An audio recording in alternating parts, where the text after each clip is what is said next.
Welcome into a special edition of the Appalachian Wireless Sports Overtime. Lauren Cash, Josh McKinney, a happy new year to you. Last week, we previewed this year's Boys Mountain Classic tournament. Tonight, we look at the girls. Yes, just the third year there has been a full girls tournament in the Mountain Classic, but this year the field expands to 6 teams, with 2 teams getting a bye to the semifinals. That's right, but before we get to this year's tournament, Jamie McCracken looks back at last year's Classic and champion Bell County.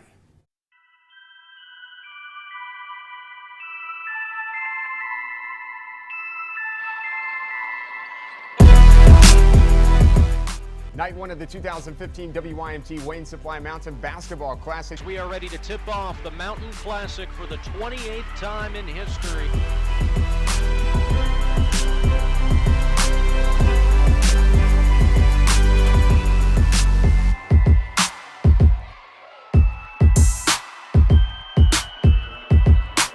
Every time the Lady Tigers, though, tried to make a run, this happened.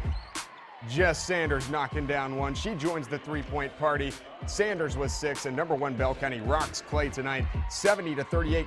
For these Lady Dragons of Harlan City, looking to advance to the championship game on Saturday against the Lady Eagles of Leslie County, who has a strong showing across the way.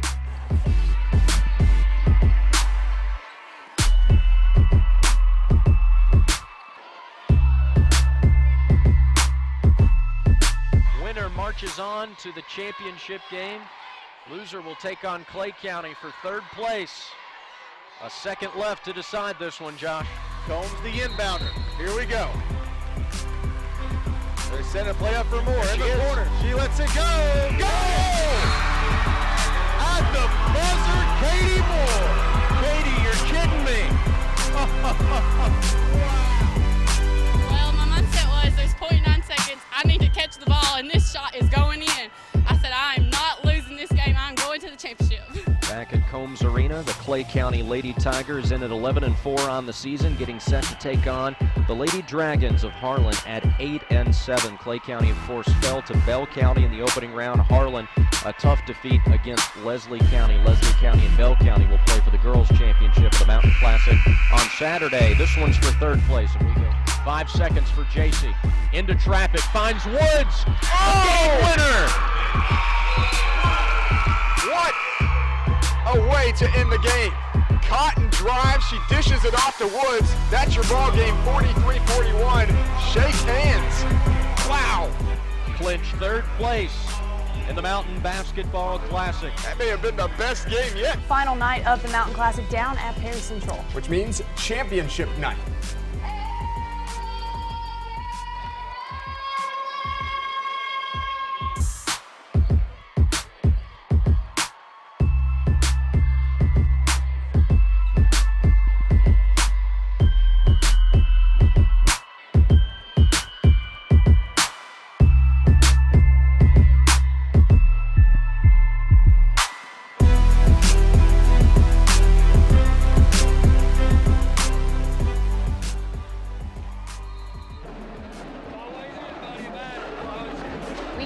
To the Highlands Black and Blue Clinic scoreboard. Bell County defeats Leslie County in the girls Mountain Classic Championship 47-43. Everybody, the energy was good, the effort was tremendous. Good job tonight. Good job.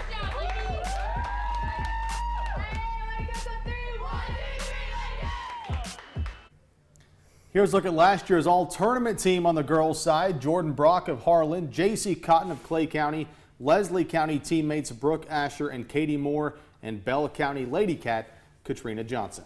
A few other individual awards from the 2015 Girls Mountain Classic. Bell County guard Macy Morris was named Most Valuable Player and is currently the all-time leading scorer in the Girls Mountain Classic history. Emily Griffith of Leslie County was awarded the 6th Man Award. Brooklyn Massengill of Harlan, the 110% Award, and the Sportsmanship Award was given to Jess Sanders of Bell County. This year's tournament's got quite a lot to live up to after last year. Yeah, I cannot wait. Now that we've recapped last year's Girls Mountain Classic, we can now turn our attention to this year's tournament. Yeah, straight ahead, we will do just that by looking at the top bracket that includes a Mountain Top 5 matchup. What a way to tip off the Mountain Classic week with a girls Mountain Top 5 battle, with one team possessing tremendous guard play and the other some of the better post players in the tournament. Well, that is what exactly we will have Monday night when number 1 Harlan tips off against number 4 Breathitt County. For the second straight season, the Harlan Lady Dragons are in the Girls Mountain Classic, and they're hoping this year's appearance is better than last year's. They're setting a play up for Moore There in she the is. corner. She lets it go. Goal! At the buzzer, Katie Moore. Katie, you're kidding me. 5 seconds for JC. Into traffic, finds Woods. Oh! Game winner! What a way to end the game. I don't know if played in it last year, give us a leg up, but we had 2 tough games last year against Clay and Leslie that went down to the end, so I think we'll be prepared this time. This season, Harlan gets Breathitt County in the first round, a team that is big and balanced with 5 players averaging between 8 and 11 points per game. But what I found out about Breathitt County is that they can score points. Obviously, playing good defense against them is important. I mean, the 14th is tough, so it'd be just a good tournament to have the 13th and 14th meet up there. The Lady Dragons are almost the complete opposite of Breathitt. They are led primarily by Jordan Brock and Brooklyn Massingill, both of whom are averaging better than 18 points per game, and both fared well in last year's Classic, despite the team's 0-2 finish.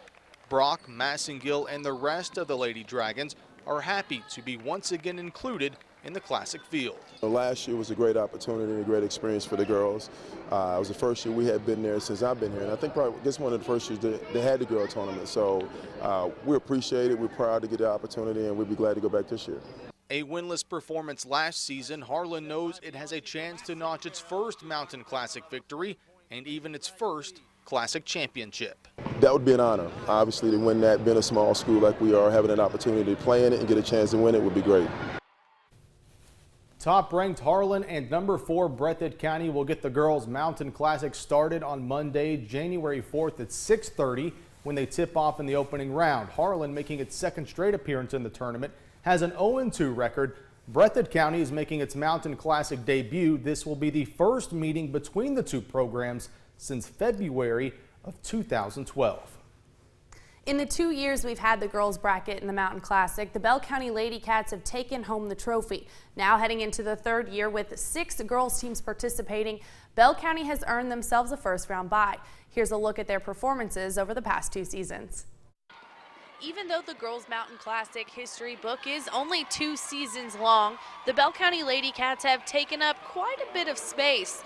Winners of the first 2 girls tournaments and former Lady Cat Macy Morris sits atop the career scoring list with 90 points. In the inaugural season of the girls tournament, Bell County blew through the competition, beating Leslie County 67-43 in the opening round and Magoffin County in the championship game 71-42.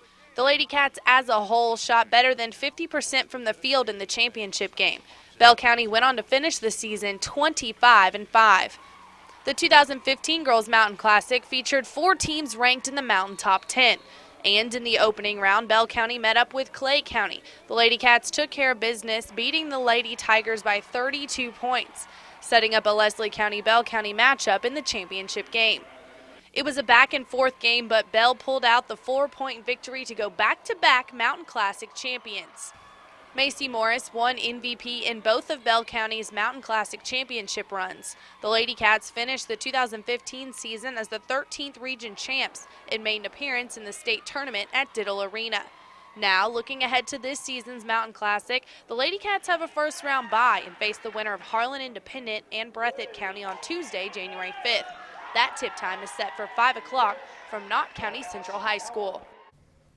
All right, just ahead on this special edition of the Appalachian Wireless Sports Overtime, we'll preview the bottom bracket. Yeah, Knott County Central, Harlan County, Johnson Central, all 3 ranked in the Mountain Top 10, all 3 vying for 1 spot in the finals. Our next girls matchup also features 2 Mountain Top 10 teams, number 3 Harlan County and number 9 Johnson Central. One team is making its 2nd appearance in the Mountain Classic, the other its first ever appearance. Another Mountain Top 10 matchup in the first round of the 2016 Girls Mountain Classic. The second game of the night from Knott Central on Monday, January 4th, features number 3 Harlan County and number 9 Johnson Central. The Lady Black Bears went 1-1 in the inaugural year of the Girls Mountain Classic, losing to Magoffin County in the first round and beating Leslie County in the consolation game. Johnson Central, the Lady Eagles are the sole representative from the 15th region in the girls tournament and are currently 7-5 on the season. Second-year head coach of the Lady Black Bears, Debbie Green, says she's excited to coach in her first Mountain Classic. Yeah, it'll be my first time coaching in this tournament, so we're just really honored to be able to come up to this, such a great tournament that's full of tradition, and our girls are really, really excited, and we're ready to play. Coach Green says the high level of competition in the Classic will help build the girls' confidence moving forward, and it's also great exposure for her young team. I'm just really excited, and it's a lot of great coverage for the kids and for our girls, and good exposure, and we're just trying to push HC to the top, and this will be a good opportunity for them. While Harlan County is young, Johnson Central is a veteran team with state tournament experience. It'll be an interesting contrast of styles Monday night. Game time set for 8:30 p.m. from Knott County Central High School. The second opening round game of the night on Monday, January 4th, the number 3 Lady Black Bears and number 9 Lady Eagles will tip off at 8:30 p.m. Harlan County appeared in the Classic back in 2014, finishing with a 1-1 record. This will be Johnson Central's first ever appearance. Monday's matchup marks the first time ever the two programs will meet on the hardwood.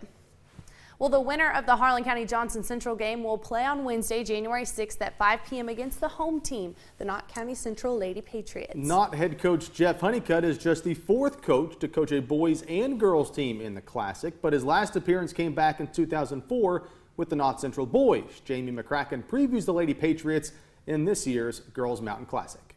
The Knott Central Lady Patriots will make their first ever appearance in the Mountain Classic. It's a chance to showcase the mountain teams that are really good during that year, and we're just proud to be one of the ones that's in the field. Knott Central went 23-8 and finished as the 14th region runner-ups last year. Coach Honeycutt has everyone back but Heather Sloan. Everyone has got us put up on a pedestal, I guess, as being the best team in the 14th. I don't know if we are today. Knott gets a first-round bye and will play the winner of the Johnson Central Harlan County game. The Lady Patriots have not played Harlan County since 2012 and haven't played Johnson Central since 2010. But the draw doesn't matter. We're just happy that we're at home. You know, we play awful well here. You know, we've only lost one game in 2 years here, so we want to keep that. We want to keep that record the same. Not only is this the first time the Knott girls are in the Classic, but this will be the first time Coach Honeycutt has coached in a Classic since 2004. That does it for the Girls Mountain Classic preview portion of tonight's show, but the Cats return to action tomorrow. Yes, and coming up, we hear from Kentucky about its SEC opener versus Ole Miss tomorrow night at Rupp Arena. The Kentucky Wildcats hosting the Ole Miss Rebels tomorrow night in Lexington, and the Cats slowly finding out that this year's team not quite like last year's team, especially when it comes to playing time. Yes, Tyler Eulis has played at least 38 minutes in 5 straight games compared to last year when he played 30 minutes just 6 times all season. Eulis says his team just is not as deep as last year's and players are having to play more. Last year we were anxious to get in, just sitting on the bench waiting our turn, and it was a lot different. We were a lot more deeper, and it's just an entirely different team. So, like last year, if we were up 16, they'd put another rotation in, and we'd put it away. So I said, if they're not subbing theirs, I'm not subbing mine. They're not in better shape than us. So he didn't sub him, I'm not subbing mine. Now, I thought Jamal tired out a little bit. I thought Dom really fought, but Tyler figured it out. With a minute to go, whatever it was, he was cramping. I said, can you get through this? He said, I got this. The Wildcats and Rebels getting together at Rupp Arena for the SEC opener for both teams. 7 p.m. start time on the SEC network. Both Kentucky and Ole Miss are 10-2 entering the matchup. UK has won 6 in a row in the series and has not lost to Ole Miss since 2011. The Cats won last season's meeting in overtime 89-86. Well, on that broadcast tomorrow will be a guy kind of familiar to Kentucky basketball and fans and people right here in the mountains, Josh. Yeah, former Paintsville Tiger and member of the Unforgettables, John Pelfrey, will be on the call tomorrow for the SEC Network as he makes a return to Rupp Arena. There are few Kentucky basketball players statewide and in the mountains that are more beloved than Paintsville native John Pelfrey. As the 1987 Mr. Basketball winner and three-time participant in the Sweet 16, Pelfrey etched his name in bluegrass lore long before he arrived at Kentucky. But add in his 5-year stint with the Wildcats, Rump Arena holds a special place in his heart. No, it's good. This is a special place for me. You know, I was a Kentucky fan here first in this building. I was a high school basketball fan. Was a state tournament. Had a chance to play 7 games here in high school. Had a chance to play 5 years here in college. Numerous trips as an assistant coach, even a couple times as a head coach. First time as a broadcaster. A former head coach at Arkansas and South Alabama and assistant at Florida, Pelfrey is now trying his hand at broadcasting. And while the current gig is fun, he is not ruling out a return to the sideline. You know, as of today, absolutely. I think it's. I feel more prepared than I ever have been. I certainly want to be a head coach again. We'll see what happens. This is good right now, and who knows? I never thought I'd be doing this. I may like this so much that I don't go back. Who knows? But yeah, as of today, it's still something I want to do. I want to try again. Pelfrey is not able to visit Paintsville as often as he would like, but the former Tiger star still remembers where it all started more than 30 years ago. Because Paintsville that's still home. You know, just like Kentucky is still home, and you know, my high school coach, Coach Ryan, is still coaching back there, and I got a lot of childhood friends that are those relationships are still important. From the mountains to the rafters, from the bench to the broadcast booth, John Pelfrey will always have a place in Kentucky basketball. Well, that'll do it for this special edition of the Appalachian Wireless Sports Overtime. We will return to our normal show next week with highlights and all of that fun stuff, including the Mountain Classic. Yes, but tomorrow, a lot more to get to on Sports Overtime Saturday night. Continued college football bowl action, Kentucky and Ole Miss, and the latest Sports Overtime rewind. So you'll want to check all of that out as well. That's right. We appreciate you tuning in and staying up with us from everyone in our sports and production departments. Have a good night and a Happy New Year. Good night.